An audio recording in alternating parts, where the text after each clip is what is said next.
బిడ్డల ముందు చంపేశారు.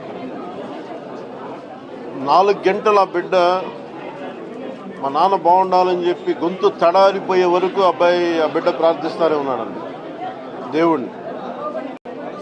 ఆ బిడ్డకి దేవుడి మీద నమ్మకం పోయింది. దేవుడు ఉంటే నిజంగా ఇలా చేస్తాడని అంత ఒక్కొక్క సంఘటన వింటూ ఉంటే కడుపు తరుక్కుపోద్ది.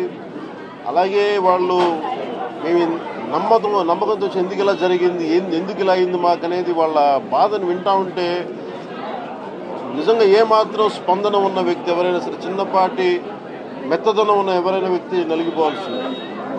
ఇంకా నేను బయటికి వెళ్ళి వాళ్ళతో మాట్లాడిన తర్వాత నేను ప్రెస్ ముందు మాట్లాడాలన్నా కానీ నాకు మాటలు రాలేదు. మధ్యాహ్నం కూడా చాలా చాలా బాధ కలిగింది. ఎక్కడో ఒక చోట దీనికి ఒక ముగింపు పలకాల్సిన అవసరం ఉంది దీనికి. ఎందుకంటే ఇది మనం ఇంకా షుగర్ కోటింగ్ ఇంక మానేసేయాలి. ఇందాక ఇంగ్లీష్ ఛానల్స్ కూడా న్యూస్ అడుగుతున్నప్పుడు బ్లేమ్ గేమ్ జరుగుతూ ఉంది, లేదంటే ఇలా చేశారు అంటే బ్లేమ్ గేమ్ జరుగుతుంది అని అంటే ఒకటే చెప్పారు. ఇది బ్లేమ్ గేమ్కి కానీ లేదంటే ఇది అందరూ ఏకంగా ఒక ఏకతాటిపై నిలబడాల్సిన సమయం ఇవన్నీ. అక్కడ టెర్రరిజానికి మతం లేదు, ఖచ్చితంగా టెర్రరిజానికి మతం లేదు, ఇవన్నీ మాట్లాడచ్చు. కానీ ఇప్పుడు కశ్మీర్ సంఘటనలో చాలా క్లియర్ కట్గా హిందువుల్ని టార్గెట్ చేసి చంపారు.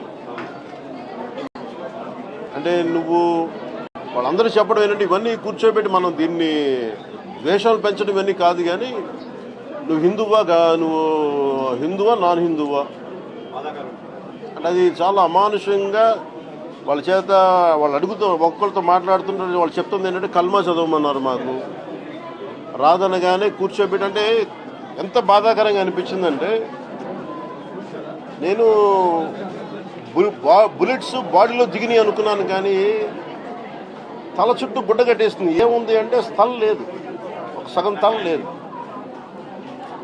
అలాగే ఇప్పుడు చంద్రబాబు గారు చూస్తే అసలు ఏదో పెడితే ఏంటంటే అసలు అంటే ఇంత అమానుషంగా చంపి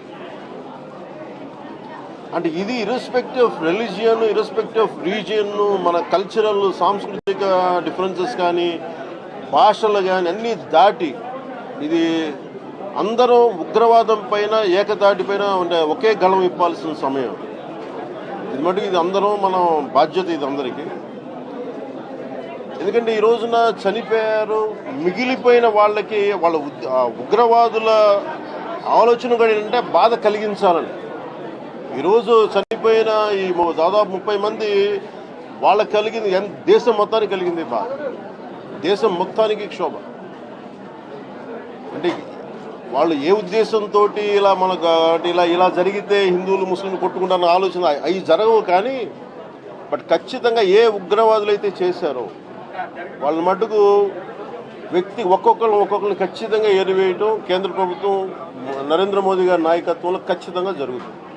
అలాగే దీని వెనక ఎవరున్నా కానీ ఏ స్థాయి వ్యక్తులు, దేశాలు కావచ్చు, పాకిస్తాన్ లాంటి దేశం కావచ్చు, ఎవరున్నా కానీ చాలా ఖచ్చితమైన చర్యలు ఉంటాయనేది ప్రధానమంత్రి గారు మనందరికీ మధ్యాహ్నం కూడా తెలియజేశారు.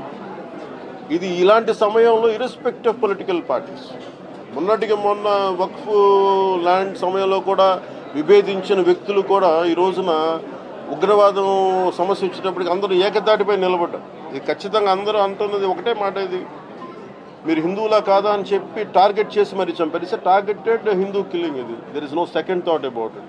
దీన్ని షుగర్ కోట్ చేయాల్సిన అవసరం, ఇది వాస్తవం అంతే. ఈ వాస్తవాన్ని అందరం గ్రహించి, అలాగే ఎవరైనా సరే మనకి దేశంలో అంతర్గత సమస్యలు ఏమైనా మొదలవుతాయి, అట్లాగేమి జరగవు. ఇవన్నీ వీఆర్ వెరీ క్లియర్. ఉగ్రవాదులు అనేవాళ్ళు ఖచ్చితంగా వాళ్ళు ఇస్లాం పాటిస్తున్న వాళ్ళు, అది వాస్తవం. కానీ ఉగ్రవాదం వేరు. అలాగే మామూలుగా శాంతిపూర్వకంగా శాంతి భద్రతలను కోరుకునే ముస్లిం సమాజం వేరు. అది మాది స్పష్టత మా అందరికీ ఉంది, ఎన్డీఏ ప్రభుత్వానికి ఉంది, మా అందరికీ క్లారిటీ ఉంది. కానీ ఉగ్రవాదులు మన కశ్మీర్లో చేసిన మటుకు హిందువుల్ని గతంలో కాశ్మీరీ పండిట్స్ని 3 లక్షల మంది కాశ్మీరీ పండిట్స్ని ఎలా టార్గెట్ చేసి కొన్ని శతాబ్దాలుగా అక్కడే పుట్టి పెరిగి సాటి ముస్లింలతోటి